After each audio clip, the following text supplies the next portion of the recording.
জটিল এক রোগে আক্রান্ত হলেন মুঘল সম্রাট ফররুখসিয়ার।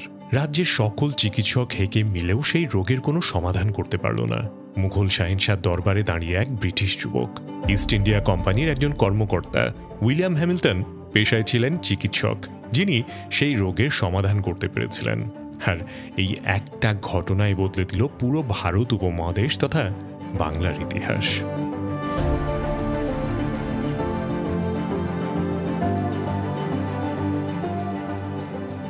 যদি বলি, একসময় বাংলার বিস্তৃতি ছিল উত্তর পশ্চিমে পাঞ্জাব, উত্তর পূর্বে আসাম এবং দক্ষিণ পূর্বে বার্মার কিছু অংশ এবং মালাক্কা প্রণালী পর্যন্ত। বিশ্বাস করবেন? হ্যাঁ, বিশ্বাস যে আপনাকে করতেই হবে। শুধু তাই নয়, পুরো ব্রিটিশ ভারতের যেই 3টি প্রেসিডেন্সি ছিল তার মধ্যে সবচেয়ে বড় এবং সমৃদ্ধ ছিল বেঙ্গল প্রেসিডেন্সি।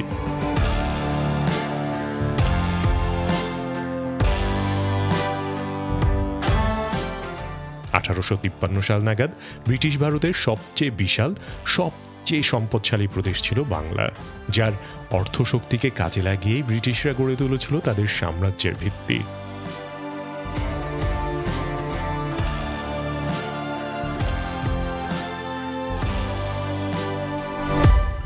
যদিও সময়ের ব্যবধানে ব্রিটিশ সাম্রাজ্যবাদীরা শোষণের হাতিয়ার হিসেবে ছোট করেছিল এই প্রেসিডেন্সির আয়তন, তবুও সর্বশেষ 1905 সালের পূর্বে অবিভক্ত বাংলা ছিল আজকের বাংলাদেশের থেকে অনেক বড়। কিন্তু ঐতিহাসিক এই বৃহত্তর বেঙ্গল প্রেসিডেন্সি কিংবা সর্বশেষ অবিভক্ত বাংলার ভেঙে টুকরো টুকরো হওয়ার পেছনে রহস্য কি? কাদের কারণে বাংলা ভাগের মাধ্যমে উপমহাদেশের সাম্প্রদায়িক দ্বন্দ্ব শুরু? কিভাবে, কেন এবং কখন এবং কারা করেছিল এসব বিভাজন? হ্যাঁ দর্শক, সার্চ অফ মিস্ট্রির আজকের পর্বে আমরা গভীরভাবে অনুসন্ধান করব সেই ইতিহাস। আপনি সার্চ অফ মিস্ট্রিতে নতুন হলে আপনাকে স্বাগতম।